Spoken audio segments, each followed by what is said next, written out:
Yeah, I'd be surprised if we went in with the same side after a 103-point loss. So there'll be some changes, but yeah, we're limited a little bit by how many you can make. I'm not sure we've got 6 or 7 blokes to be able to come in to our side at this stage of the season, and with some injuries that we've got. So we'll make some changes, but it won't be an enormous amount.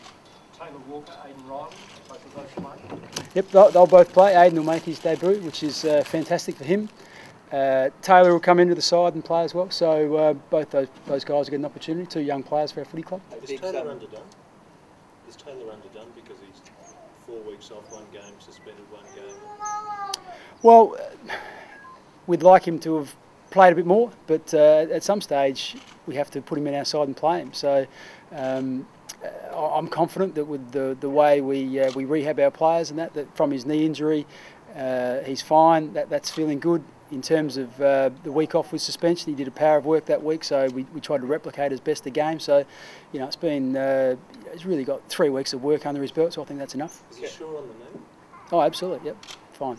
Kurt Tippett, I'm hearing he might not be playing. What's the take on that? No, Kurt's not playing. Kurt sustained a hamstring injury earlier in the week, so Kurt won't take his spot in the side. How bad is it, mate? Hammies are normally 2 or 3 week roll. Well, exactly. There's very few 1-week hamstrings. Look, once we found out he wasn't playing, I probably left that in the doctor's hands now. I've got bigger fish to fry this week, and it's unfortunate for Kurt, but at the same time, someone else get a chance. Mark, how big a blow is that to the side?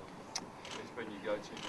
Yeah, look, he has, but at the same time, if you, in terms of we haven't been relying on Kurt to kick our winning score. We haven't been scoring that well at all. So, I don't think Kurt's kicked a goal in the last 2 weeks. So, whilst it's a blow, it does. I think one of the things we've been guilty of and talked about is we go to Kurt too much. So, if anything, it perhaps produces a little bit of unpredictability about the way we go into our forward line. How do you assess the players' reaction to the events of the week? Yeah, look, it's not like I've got a model to assess it against. That's probably the difficult thing, but I guess what you do is you look at the way they attack their training, the way they interact with each other, and the way that they've interacted with myself, and so far that's been quite positive. Whilst earlier in the week there was a bit of a sombre mood around the place. Certainly picked up from then. We trained really well Wednesday. Had another good session last night. So as we move closer and closer towards the game, I guess any sense of normality becomes closer and closer. So they're now well into their routine and preparation of what they would do for a normal game. You said that it released pressure his decision. Have you noticed that, or is it actually give more pressure on the players?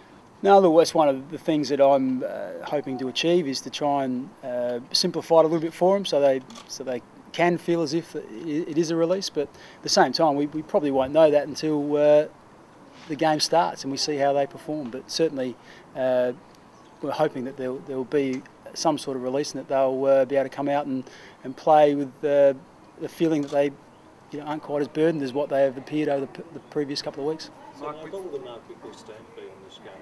Can there be one? It's going to be difficult in such a short space of time, but I guess it'll come down to, we'll make some positional moves. I'll appeal to them to have a change in attitude. So whether you call that a stamp or not, it'll be left up to you. But at the same time, whatever happens on the weekend, there's going to be some residual from what's been there in the first 2/3 of the year. So certainly if we win, I won't be taking the credit for it. Is there some merit about letting them have some flair, letting them have their own spirit again? What does that look like? Flair. It's if you ask that question, what is flair, to 10 different people, you get 10 different answers, I reckon. So, I guess what we're asking the players to do is to trust their instincts, to not be frightened to make a mistake, to have a bit more of that free-flowing nature that I've seen them play with. If you watched Essendon in the first half, there was certainly not too many complaints from anyone at half-time, and there was plenty of exciting goal kicking and that type of play. So, that's the model I have in my head of how I would like the team to play. With the selection after such a bad loss, can you gain more, can you learn more out of giving a lot of blokes that might have had pretty bad games, giving them a chance to respond rather than sending them back to the SANFL? Yeah, well, certainly there'll be some players that will get that opportunity, and I guess that's more out of necessity, because we could probably have dropped 18 blokes last week, so we can't do that. So some you have to trust that they will show a response. And I guess, and I've heard Matty mention this a lot during the year in talking about Port Adelaide, that it's sometimes when you plumb the depths, you learn a lot about your players, and you want to see who can respond and who can't. So we're no different. And there's been some questions asked of some players, and there's been some questions that players would have asked themselves about how they want to be perceived for the last 6 weeks, and we expect to see that response this weekend. Wayne Williams loomed pretty large over your club this year. In what way? Well, making calls on people in big ways, naming them multiples and all that sort of stuff. Well, he made a comment, I'm not sure where, in a country article, and it was picked up by some people, but I'm sure plenty of people have made comments. But he's made one today, pretty much not endorsing you. Does that have an effect on you? Well, obviously, no effect. Once again, I know Wayne, and he's a friend of mine, but I'm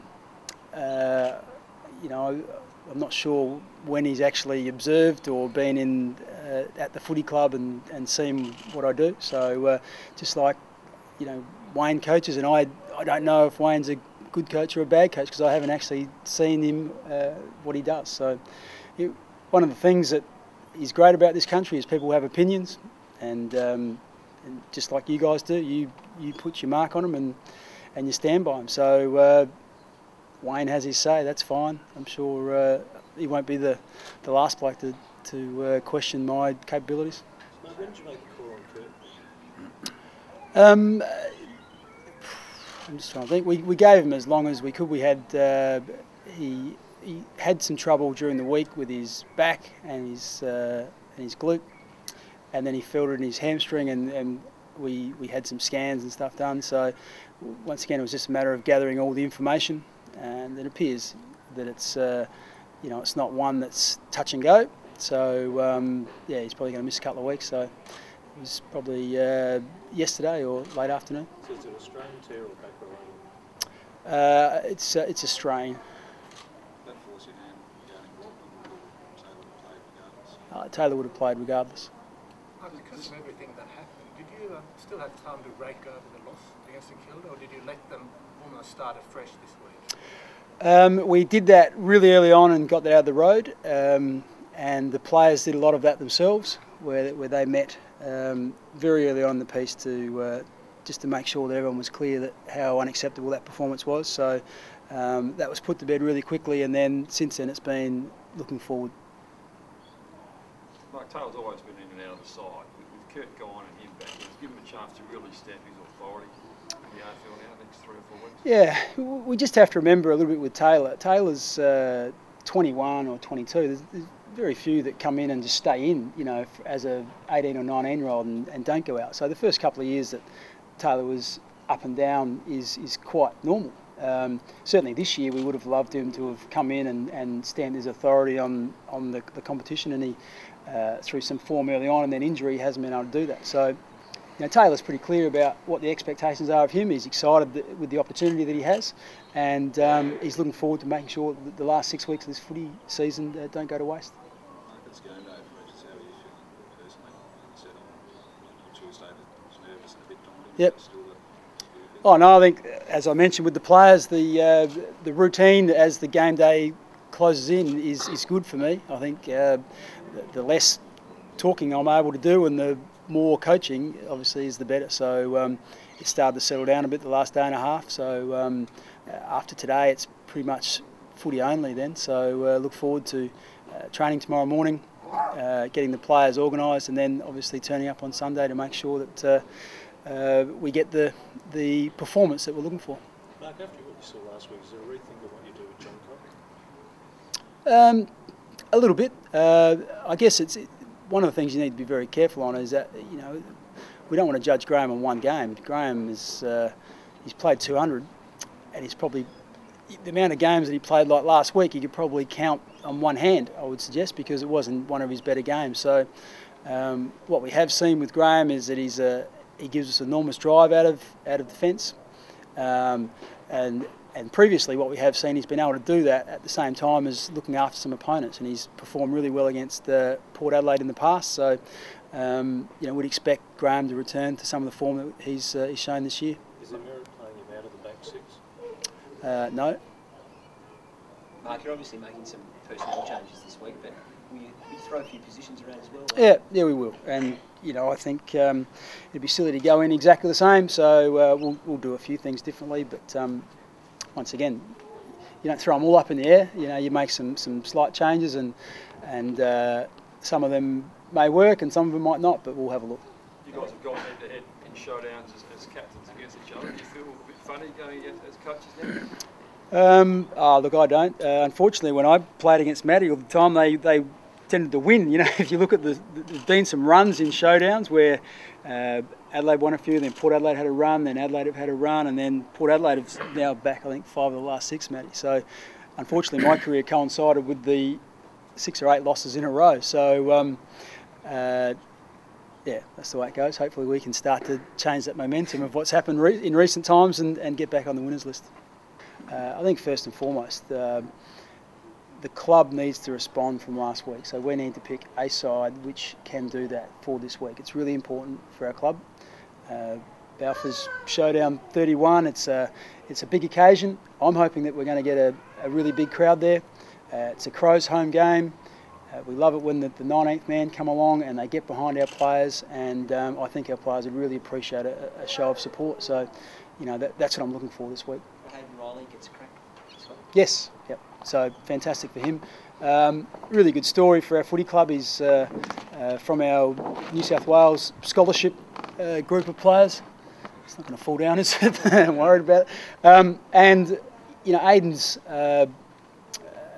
shown some really good form in the SNFL. His style of play, he's a rugged, robust young fella. So we think the showdown style will suit him.